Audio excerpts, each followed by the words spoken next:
Assalamualaikum warahmatullahi wabarakatuh.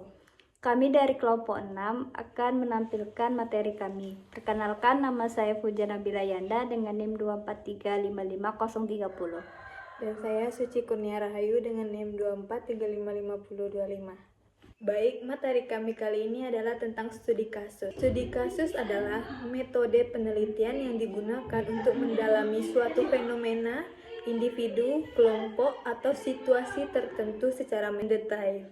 Dan metode ini sering digunakan dalam berbagai disiplin ilmu, termasuk ilmu sosial, psikologi, bisnis, pendidikan, dan kesehatan. Studi kasus sebagai metode penelitian memiliki beberapa teori dan pendekatan yang mendasarinya. Beberapa teori dan pendekatan yang sering digunakan dalam studi kasus. Yang pertama adalah teori konstruktivisme. Teori ini berfokus pada bagaimana individu membangun pemahaman mereka tentang dunia melalui pengalaman dan interaksi sosial. Dan dua, teori sistem.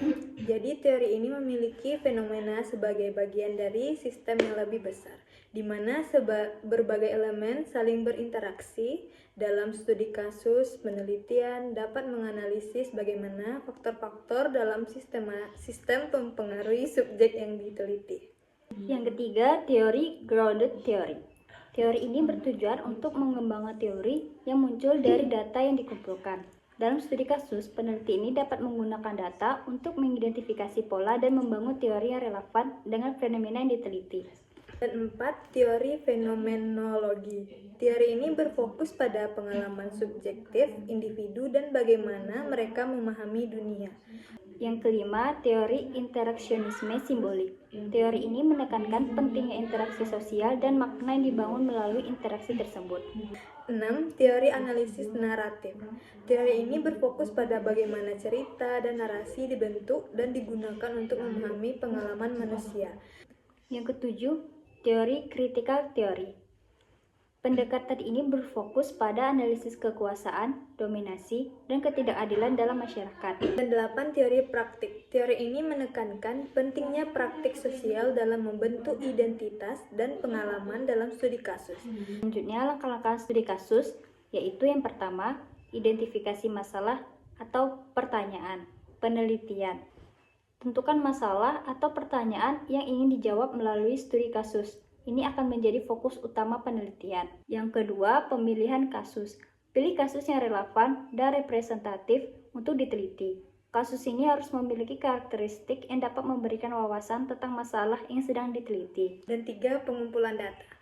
Kumpulkan data dari berbagai sumber. Metode pengumpulan data dapat mencakup wawasan atau individu atau kelompok, observasi langsung, analisis dokumen kayak laporan, artikel, catatan, dan lain-lain. Terus kuesioner atau survei. Terus 4, pengorganisasian data. Setelah data dikumpulkan, organisasi data menjadi penting.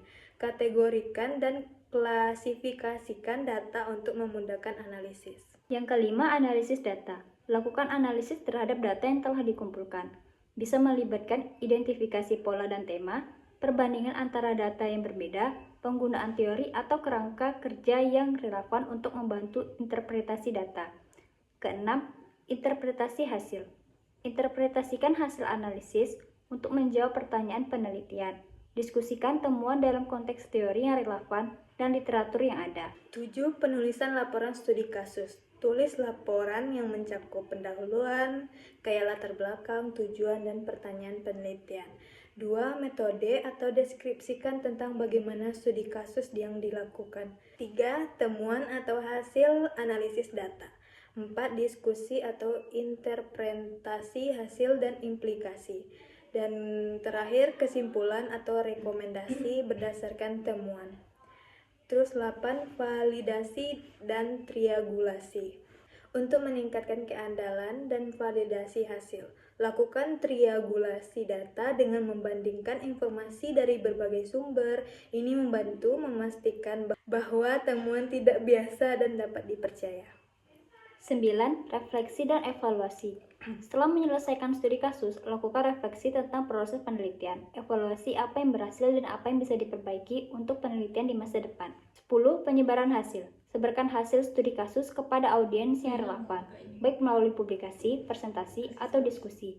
Ini dapat membantu dalam berbagai pengetahuan dan pengalaman yang diperoleh dari penelitian. Baiklah, hanya itu penjelasan dari materi kami. Kami tutup dengan wassalamualaikum warahmatullahi wabarakatuh.